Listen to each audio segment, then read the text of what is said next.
con mate en mano, el fuego chisporroteando, tejido en stand-by. Capítulo 3. Jan Awel, los hijos de la tierra, el clan del oso cavernario.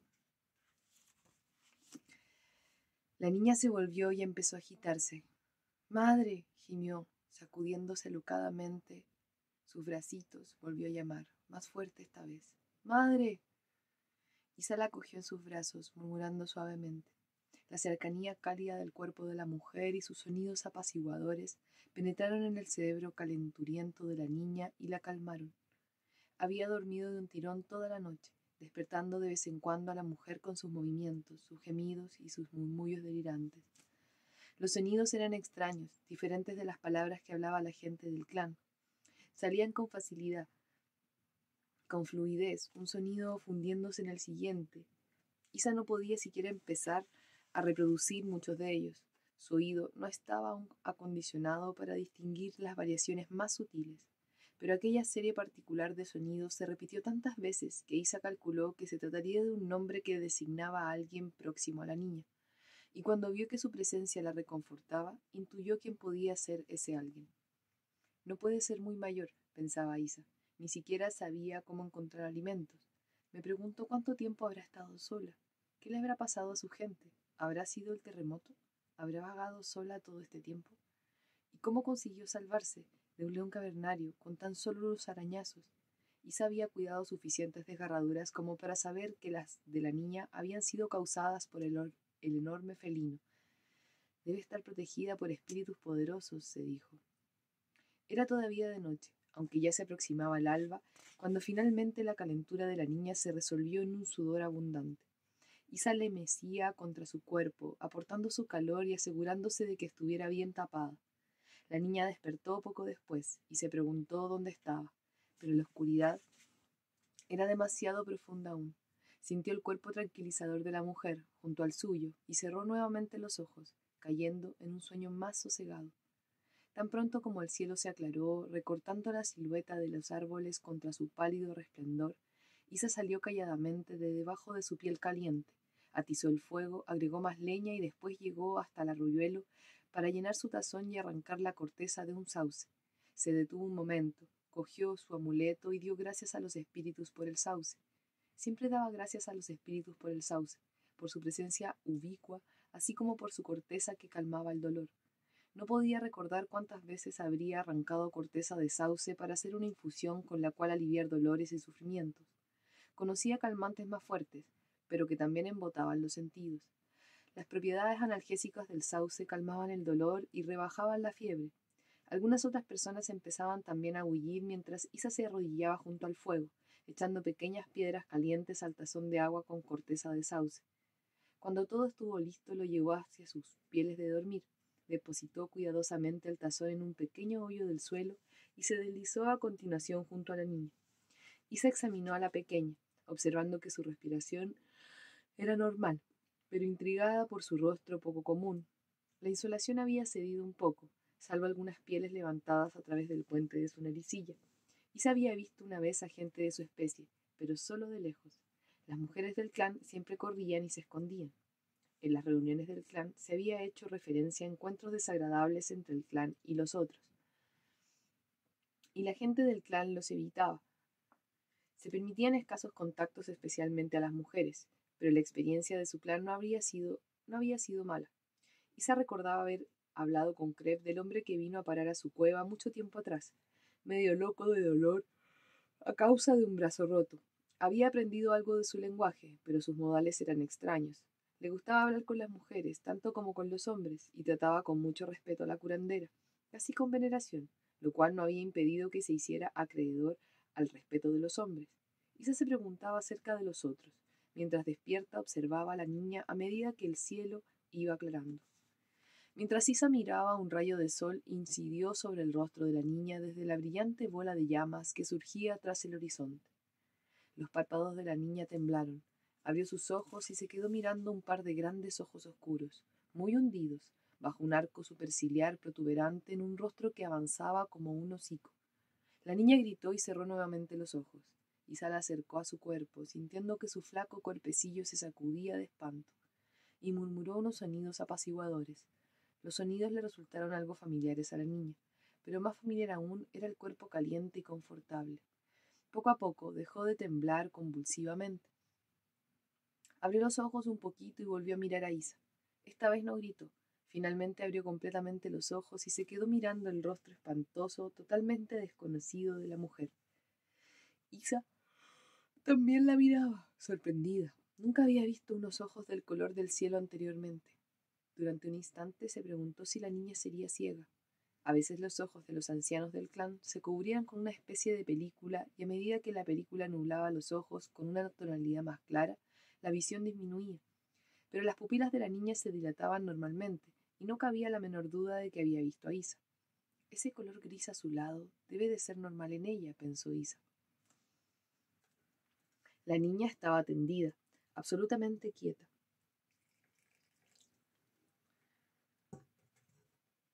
Temerosa de mover un músculo con los ojos muy abiertos. Cuando se incorporó con ayuda de Isa, hizo una mueca de dolor, y sus recuerdos le volvieron de repente. Recordó el monstruoso león con un estremecimiento. Visualizó la garra afilada que rasgaba su pierna. Recordó cómo se esforzó para llegar al río, pues la sed se había sobrepuesto a su temor, y al dolor de su pierna, pero no podía recordar nada anterior a aquello. Su mente había bloqueado todo recuerdo de sus penalidades mientras vagó sola, hambrienta y asustada.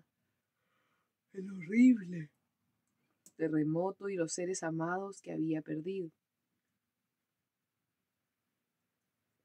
Isa sostuvo el tazón del líquido junto a la boca de la niña. Tenía sed y tomó un sorbo, acompañado de un gesto provocado por el sabor amargo. Pero cuando la mujer acercó nuevamente la taza a sus labios, volvió a beber, demasiado asustada para resistirse. Isa aprobó con un gesto de la cabeza y después se alejó para ayudar a las mujeres a preparar el desayuno. Los ojos de la niña siguieron a Isa y los abrió más aún cuando vio por vez primera un campamento lleno de personas parecidas a la mujer.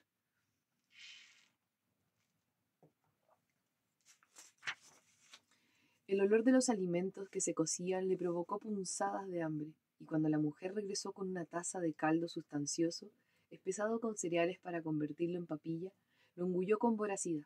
La curandera no creía que estuviera aún preparada para ingerir alimentos sólidos. No hizo falta mucho para llenar su estómago contraído. Entonces Isa puso lo que sobraba en un pellejo para que la niña bebiera durante el viaje. Cuando la niña hubo terminado, Isa la acostó y le quitó la cataplasma. Las heridas estaban drenando el pus y la hinchazón había disminuido.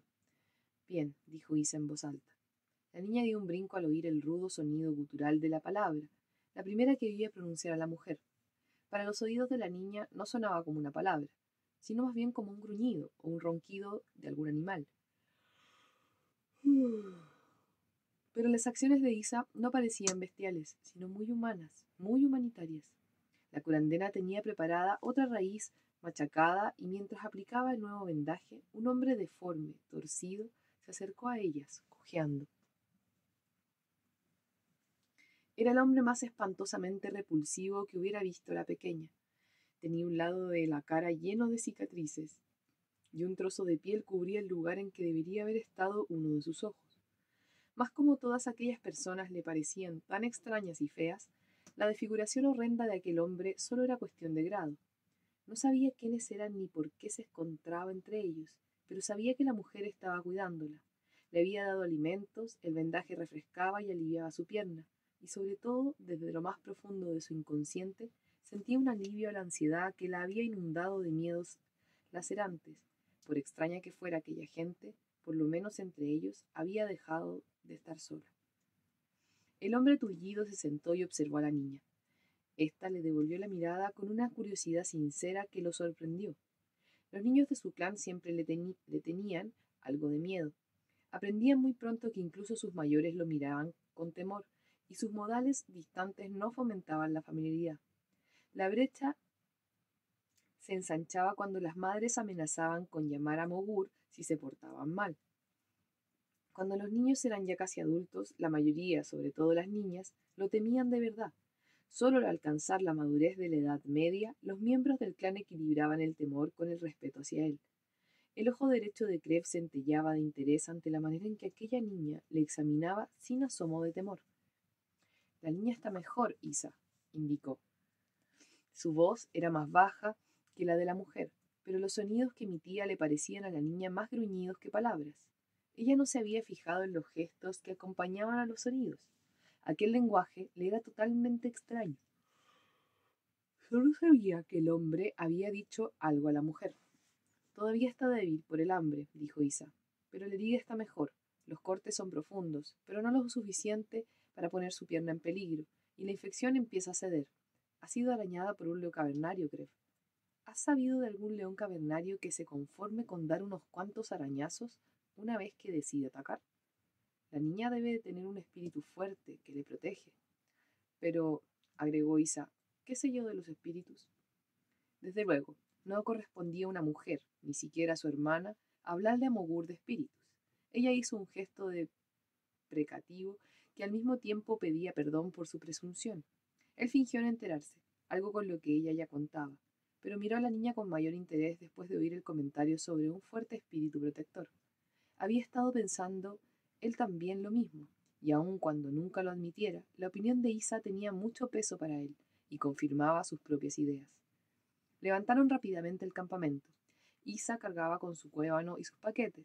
Se agachó para alzar a la niña hasta su cadera antes de echar a andar detrás de Brun y Grot. Cabalgando sobre la cadera de la mujer, la niña miraba a su alrededor con curiosidad mientras avanzaban, observando todo lo que hacían Isa y las demás mujeres. Se mostraba particularmente interesada cuando se detenían para recoger alimentos. Isa solía darle un bocadito de capullo o un brote tierno, y eso le traía un vago recuerdo de otra mujer que había hecho lo mismo. Pero ahora la niña prestaba mayor atención a las plantas y comenzó a observar sus características identificativas.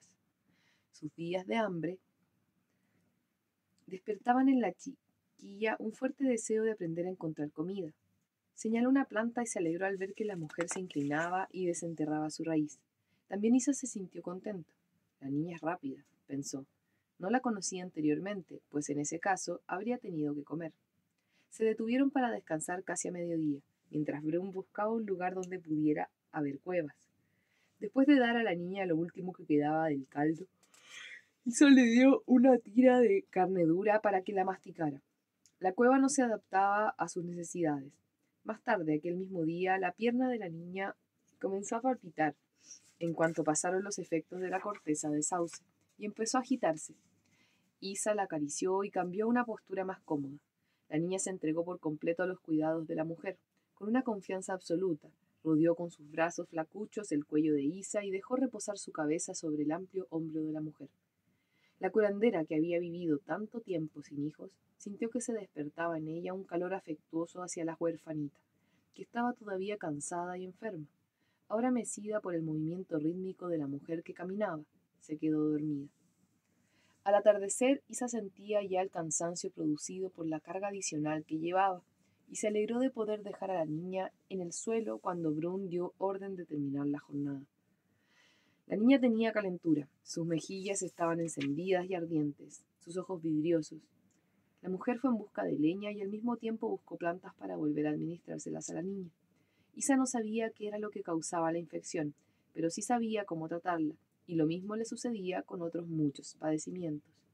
Aun cuando el curar era magia y se hacía en nombre de los espíritus, eso no significaba que la medicina de Isa resultara menos eficaz.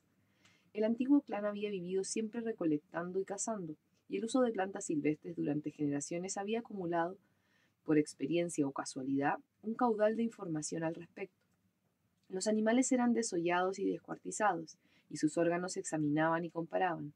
Las mujeres diseccionaban mientras preparaban las comidas y aplicaban esos conocimientos a sí mismas. Su madre había mostrado a Isa los diversos órganos internos y explicado las funciones que cumplían como parte de sus adiestramientos, pero solo para recordarle algo que ya sabía. Isa había nacido de un linaje de curanderas altamente respetado, y el saber curar era transmitido a las hijas de una curandera por un medio más misterioso que el adiestramiento. Una curandera en ciernes, procedente de un linaje ilustre, gozaba de una posición más alta que una curandera experta de antecesoras mediocres, y con razón. Al nacer, tenía almacenado en su cerebro el conocimiento adquirido por sus antepasadas, el antiguo linaje de curanderas del que descendía directamente Isa. Podía recordar lo que ellas sabían. No era más diferente que recordar su propia experiencia, y una vez estimulado, el proceso era automático. Para empezar, conocía sus propios recuerdos, porque podía recordar también las circunstancias que los rodeaban. Nunca olvidaba nada, y solo podía recordar los conocimientos de su banco de memoria, nunca como fueron adquiridos. Y aun cuando Isa y sus hermanos tenían los mismos padres, ni Kreb ni Brun gozaban de sus conocimientos médicos.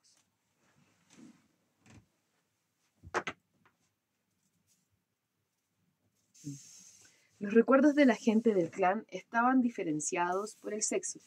Las mujeres no tenían más necesidad de conocimiento sobre la casa que los hombres la tenían de saber más de lo rudimentario respecto a las plantas.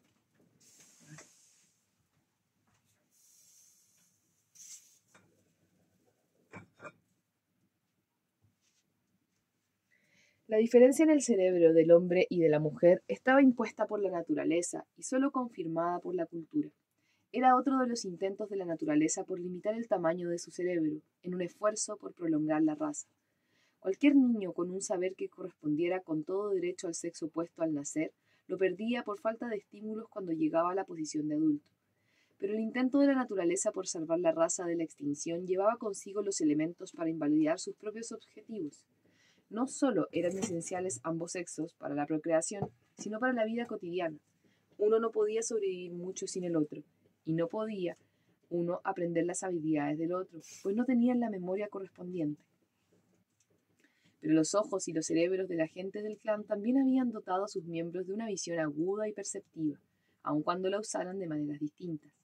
El terreno había cambiado progresivamente a medida que viajaban. Inconscientemente Isa recordaba cada detalle del paisaje que cruzaba, fijándose especialmente en la vegetación.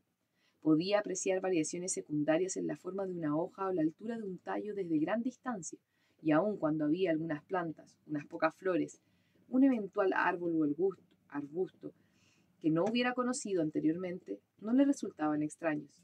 De algún lugar recóndito de la parte posterior de su gran cerebro le llegaba el recuerdo de ellos, un recuerdo que no era suyo propio. Pero no obstante, la enorme fuente de información de que disponía, había visto recientemente alguna vegetación que le resultaba totalmente desconocida, tan desconocida como el paisaje. Habría querido poder examinarla más de cerca. Todas las mujeres sentían curiosidad respecto a la vida vegetal desconocida, aunque significara adquirir conocimientos nuevos, resultaba esencial para la supervivencia inmediata. Parte de la herencia de cada una de las mujeres era el conocimiento de cómo probar plantas desconocidas, y lo mismo que las demás, Isa las experimentaba personalmente. Similitudes con plantas conocidas situaban a las nuevas en categorías emparentadas, pero ella sabía el peligro que implica suponer que a características similares corresponden propiedades similares. El procedimiento de experimentación era simple. Daba un mordisco. Si el sabor era desagradable, lo escupía inmediatamente. Si era agradable, conservaba el pequeño fragmento en la boca, observando cuidadosamente cualquier picor o ardor que produjera, o cualquier cambio de sabor. Si no lo sabía, lo tragaba y esperaba hasta ver si podía reconocer algunos efectos. Al día siguiente daba un mordisco más grande. Y seguía el mismo procedimiento si no se observaban efectos perniciosos a la tercera prueba, el nuevo alimento se consideraba comestible, al principio en pequeñas porciones. Pero Isa solía interesarse más cuando se observaban algunos efectos destacables, pues eso apuntaba a la posibilidad de un uso medicinal. Las demás mujeres le llevaban cualquier cosa insólita una vez que aplicaban la misma prueba para saber si era o no comestible, o cualquier cosa que tuviera características similares a plantas de las que se sabía eran venenosas o tóxicas. Procediendo con cautela, ella experimentaba también con estas, siguiendo sus propios métodos. Pero esa experimentación llevaba tiempo, y mientras viajaban se limitaba a las plantas que conocía. Cerca de aquel campamento, Isa encontró varias plantas altas de malvarrosa como varitas y de tallo delgado con grandes flores luminosas. Las raíces de las multicolores plantas en flor podían aplicarse en forma de cataplasma parecida a las del raíz del lirio, para acelerar la curación y reducir la hinchazón y la inflamación. Una infusión de aquellas flores inhibiría el dolor de la niña y le produciría sueño, de modo que las recogió junto con la leña. Después de cenar, la niña se quedó sentada contra una roca, observando las actividades de las personas que la rodeaban. La comida y un vendaje fresco la habían mejorado, y hablaba a Isa sin parar, aun a sabiendas de que ésta no la comprendía. Otros miembros del clan la miraban con expresión de censura, pero la niña no tenía conciencia del significado de aquellas miradas. Sus órganos vocales subdesarrollados imposibilitaban a la gente del clan una articulación precisa. Los pocos sonidos que utilizaban para dar énfasis eran una evolución de los gritos de advertencia o de la necesidad de reclamar atención, y la importancia concedida a la expresión verbal formaba parte de sus tradiciones. Sus medios básicos de comunicación, señas con las manos, gestos, posturas y una intuición derivada del contacto íntimo, las costumbres establecidas y el discernimiento perceptivo de expresiones y posturas, eran expresivos, pero limitados. Objetos específicos vistos por uno de ellos resultaban muy difíciles de describir a los demás, y los conceptos abstractos todavía más. La volubilidad de la pequeña tenía intrigados a los miembros del clan y les inspiraba desconfianza.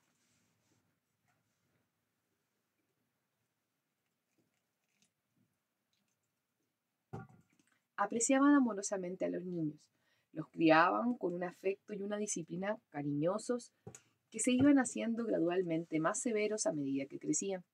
Los bebés eran mimados por hombres y mujeres por igual. Los niños eran castigados simplemente mediante la indiferencia. Cuando los niños se percataban de la posición más alta que tenían los chicos mayores y los adultos, emulaban a sus mayores y se oponían a ser mimados, como si ese trato fuera solo para los bebés. Los jóvenes aprendían muy pronto a comportarse dentro de los estrictos límites de la costumbre establecida, y una de esas costumbres consistía en que los sonidos superfluos eran inapropiados. Debido a su estatura, la niña parecía mayor para su edad real, y el clan la consideraba indisciplinada, malcriada. Isa, que había estado en un contacto mucho más estrecho con ella, adivinó que era más joven de lo que parecía. Estaba acercándose a un cálculo muy aproximado sobre la verdadera edad de la niña, y a su desamparo respondía con mayor indulgencia. También había advertido, por lo que la niña murmuraba cuando estaba delirando, que su estirpe verbalizaba con mayor fluidez y frecuencia. Isa se sentía atraída por la niña cuya vida dependía de ella, y que había rodeado su cuello con sus flacos bracitos con una confianza absoluta.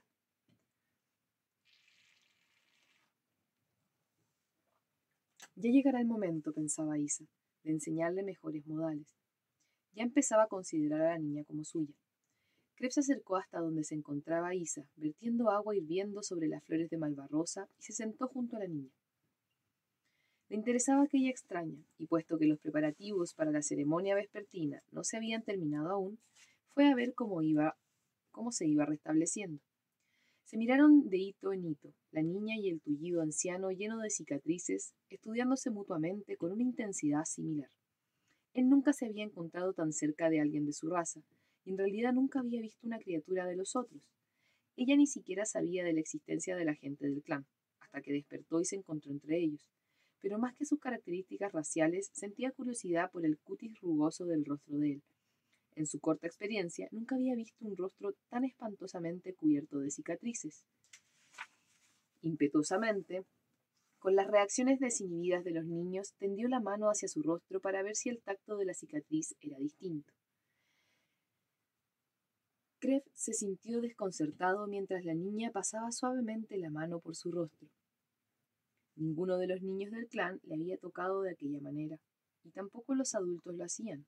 Evitaban el contacto con él, como si de algún modo pudieran adquirir su deformidad al tocarlo. Solo Isa, que lo cuidaba durante las crisis de artritis que le atacaban con mayor gravedad cada invierno que pasaba, no parecía sentir el menor escrúpulo. No sentía repugnancia por su cuerpo deforme y sus feas cicatrices, ni pavor frente a su poder y su posición. El suave contacto de la mano de la niña hizo vibrar una cuerda interior en su viejo corazón solitario. Quiso comunicarse con ella, y por un instante se preguntó cómo empezar. Gref, dijo, señalándose a sí mismo con el dedo. Isa observaba calladamente, esperando que las flores terminaran de hervir.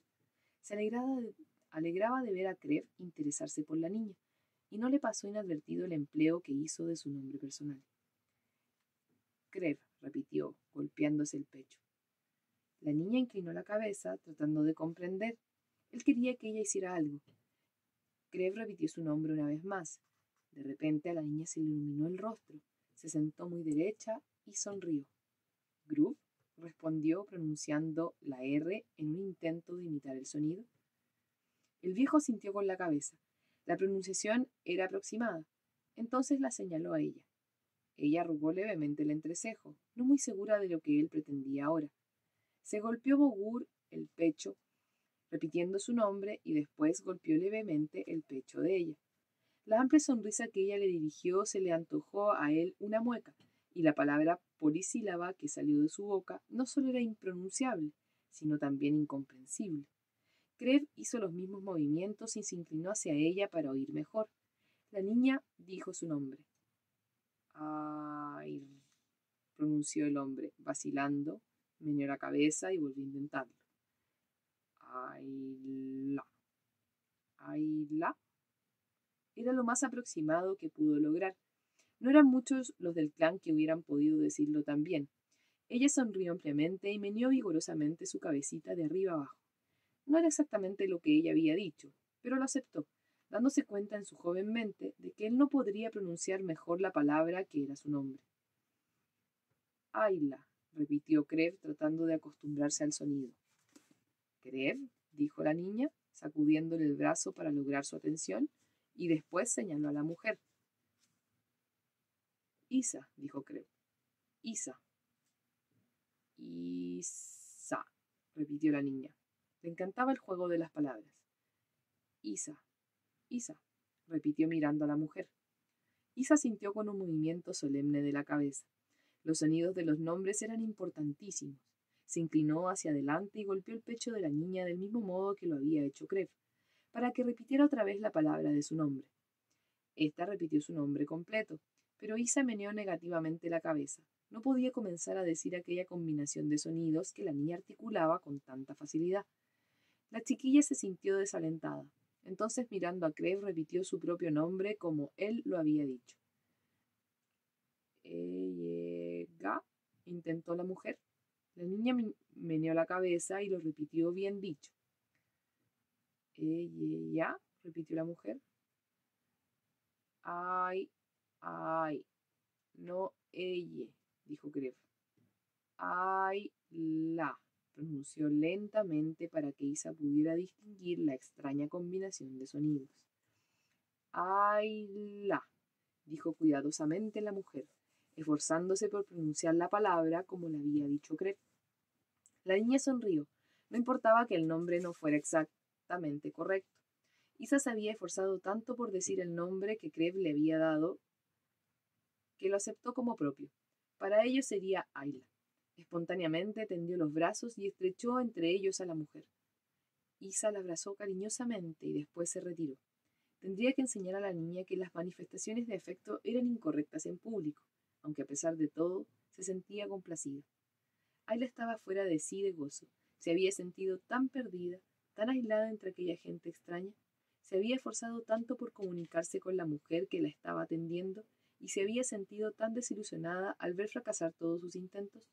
Esto solo era un comienzo, pero por lo menos tenía un nombre para llamar a la mujer y un nombre para que la llamaran a ella. Se volvió hacia el hombre que había iniciado la comunicación. Ya no le parecía tan feo. Estaba inundada de gozo. Experimentó hacia él un sentimiento cálido, y como lo había hecho muchas otras veces anteriormente con un hombre al que recordaba vagamente, la niña rodeó el cuello del tullido con sus brazos, atrajo su cabeza y apoyó su mejilla en la de él. Aquel gesto de afecto le trastornó. Dominó el impulso de devolver la caricia. Sería muy impropio que le vieran abrazando a aquella criatura extraña fuera de los límites de un hogar familiar, pero le permitió que siguiera apretando su mejilla dulce y firme contra su rostro barbudo un momento más, antes de desprender suavemente sus bracitos de su cuello. Creb cogió su cayado y se agarró a él para incorporarse. Mientras se alejaba cojeando, pensaba en la niña. Tengo que enseñarle a hablar. Ella aprenderá a comunicarse debidamente, se dijo. Al fin y al cabo, no puedo confiar toda su instrucción a una mujer. Pero bien sabía él que su verdadero deseo era pasar más tiempo con ella. Sin percatarse de ello, estaba pensando en ella como un miembro permanente del clan. Brun no había considerado las implicaciones que representaba el haber permitido que Isa recogiera una niña extraña en el camino. No era un fallo suyo como jefe, sino un fallo de su raza. No podía haber previsto la posibilidad de encontrar una niña herida que no fuera del clan, y tampoco las consecuencias lógicas de su salvamiento. Se le había salvado la vida. La única alternativa a no dejarla permanecer con ellos era condenarla a vagar sola de nuevo. No podría sobrevivir. Para eso no hacía falta ser adivino. Era una realidad. Después de salvarle la vida y exponerla de nuevo a la muerte, supondría tener que enfrentarse a Isa, quien, aun cuando no tenía poder personalmente, disponía de una colección formidable de espíritus que estaban de su parte.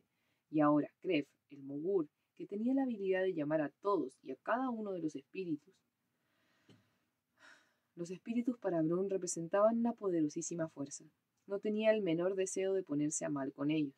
A decir verdad, era solo esta eventualidad la que le molestaba al pensar en la niña. No había sido capaz de decírselo a sí mismo, pero el pensamiento le había estado rondando. No lo sabía aún, pero el clan de Brun había aumentado. Ahora eran 21. Cuando la curandera examinó la pierna de Ayla a la mañana siguiente, pudo comprobar la mejoría.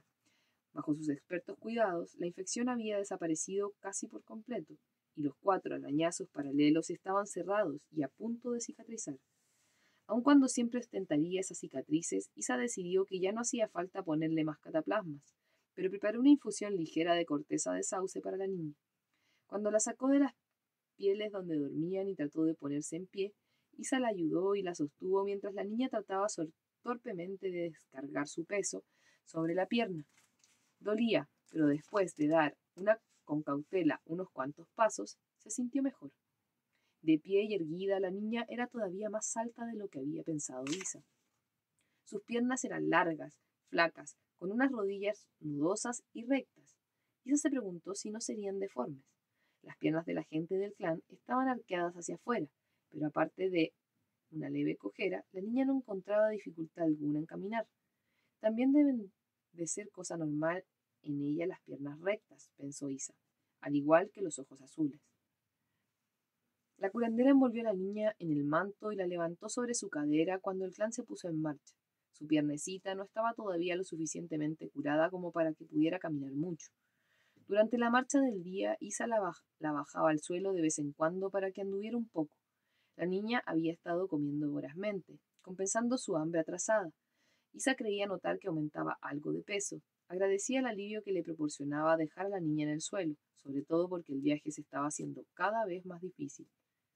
El clan dejó atrás la vasta estepa y durante unos cuantos días recorrió colinas ondulantes que poco a poco se hicieron más abruptas. Estaba en las estribaciones de los montes cuyas brillantes cimas heladas se acercaban más cada día.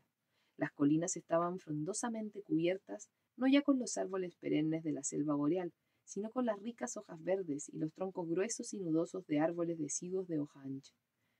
La temperatura había subido mucho más rápidamente de lo que solía hacerlo durante la estación, lo cual intrigaba a Brun. Los hombres habían sustituido sus capas por una piel corta, sin pelo, y llevaban el torso desnudo. Las mujeres no adoptaron su ropa de verano, pues resultaba más cómodo llevar sus bultos acomodados en sus mantos, lo cual les evitaba rozaduras.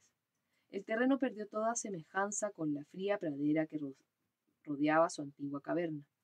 Isa tuvo que depender cada vez más de los conocimientos que poseían memorias más antiguas que la suya propia, mientras el clan atravesaba estrechos valles sombreados y lomas herbosas de una selva típicamente templada. Las rudas cortezas oscuras del roble, el haya, el nogal, el manzano y el arce alternaban con árboles más flexibles y rectos, de corteza delgada, como el sauce, el abedul, el hojaranzo, el álamo y los altos arbustos del aliso y el avellano. El aire estaba impregnado de un saborcillo que Isa no podía identificar y que parecía llegar con la suave brisa del sur. Todavía colgaban los amentos de los álamos, cubiertos de hojas. Caían delicados pétalos blancos y rosados, flores abiertas de los frutales y nogales, brindando una promesa de abundancia para el otoño. Cruzaron con dificultad matorrales y plantas trepadoras de la selva densa. Escalaron pendientes escarpadas, mientras subían por los riscos las faldas de las colinas que los rodeaban resplandecían con verdes de todos los matices. Según iban escalando, reaparecieron los tonos oscuros del pino, así como del abeto. Más arriba aparecían ocasionalmente las picias. Los colores más oscuros de las coníferas se mezclaban con los verdes primarios de los árboles de hojas anchas y los verdes amarillos y pálidos de las variedades de hoja más corta. Musgos y hierbas agregaban sus matices al mosaico de fresco verdor de la vegetación lujuriante y las pequeñas plantas desde la acederilla, la cedera del bosque parecida al trébol, hasta las diminutas y suculentas que crecían pegadas a los riscos. Flores silvestres crecían por todo el bosque, trilios blancos, violetas amarillas, espinos rosados, mientras junquillos amarillos y encianas blancas y azules dominaban algunas praderas más altas. En algunos de los lugares especialmente sombreados, los últimos azafranes amarillos, blancos y púrpura, surgiendo de nuevo, alzaban valerosamente sus cabezas. El clan se detuvo a descansar tras haber alcanzado la cumbre de una escarpada pendiente. Más abajo, el panorama de colinas boscosas terminaba abruptamente en la estepa que se extendía hasta el horizonte. Desde su privilegiada posición podían divisar varias manadas pastando las altas hierbas que ya ostentaban el dorado estival. Cazadores rápidos viajando con poco equipo y sin mujeres agobiadas por pesadas cargas podrían escoger entre las diversas variedades de presas y alcanzar fácilmente la estepa en menos de media mañana. Hacia el este, por encima de la inmensa pradera, el cielo era claro, pero se estaban formando nubes de tormenta impulsadas velozmente desde el sur. De seguir así, la alta sierra del norte haría que las nubes arrojaran su carga de agua sobre el clan. Brun y los hombres estaban celebrando una reunión fuera del alcance de las mujeres y los niños, pero por las miradas preocupadas y los gestos que hacían con las manos, no quedaba la menor duda sobre cuál era el tema de la discusión. Estaban tratando de decidir si debían darse media vuelta. El terreno les era desconocido, pero lo más importante era que se estaban alejando demasiado de las estepas. Aun cuando habían divisado muchos animales en las estribaciones boscosas, no era lo mismo que las enormes manadas alimentadas por el abundante forraje de las praderas que había allá abajo.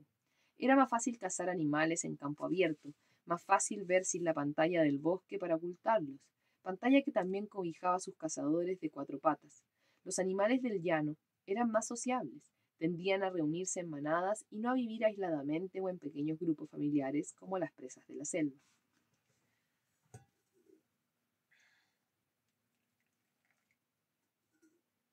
Isa conjeturaba que probablemente darían media vuelta, lo cual significaría que el esfuerzo de escalar las colinas habría sido en vano.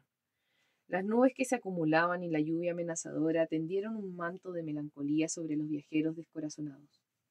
Mientras esperaban, Isa dejó a Ayla en el suelo y se alivió de su pesada carga. La niña, disfrutando de la libertad de movimientos que le permitía su pierna en vías de curación, después de haber estado inmovilizada contra la cadera de la mujer, se puso a corretear. Isa la perdió de vista tras un saliente que había más adelante. No quería que la niña se alejara demasiado.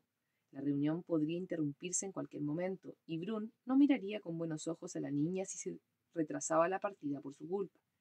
Se fue tras ella, y rodeando el saliente, vio a la niña. Pero lo que vio más allá de ésta hizo que su corazón palpitara fuertemente. Regresó a toda prisa, echando rápidas miradas por encima del hombro. No se atrevía a interrumpir a Brun y a los hombres, y esperó con impaciencia que se disolviera la reunión. Brun la vio y aun cuando no dio señales de que se hubiera percatado de ello, comprendió que algo la preocupaba. Tan pronto como se separaron los hombres, Isa corrió hacia Brun, se sentó delante de él y miró al suelo, posición que significaba su deseo de hablar con él. Él podía conceder audiencia o no, a su voluntad. Si la ignoraba, Isa no podía decirle lo que estaba pasando. Brun se preguntaba qué querría. Había observado que la niña exploraba más allá. Eran pocas las cosas de su plan que le pasaban inadvertidas, pero tenía problemas más apremiantes. Seguro que era algo sobre esa niña, pensó despectivamente, y estuvo a punto de no atender la solicitud de Isa. No importaba lo que dijera Mogur. No le gustaba que la niña viajara con ellos. Lanzando una mirada hacia él, Brun vio que el mago estaba mirándole y trató de adivinar lo que el tuerto estaría pensando, pero le resultó imposible leer en aquel rostro impasible.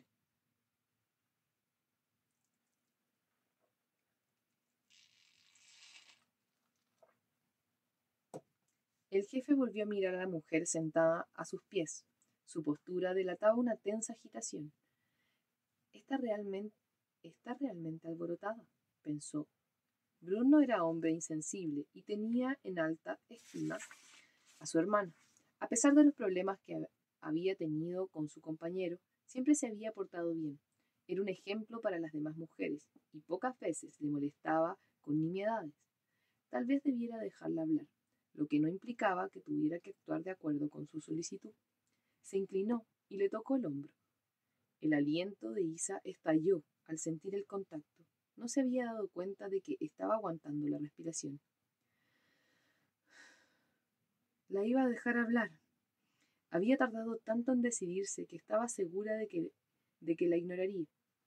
Isa se puso en pie y señalando hacia el saliente dijo una sola palabra: cueva.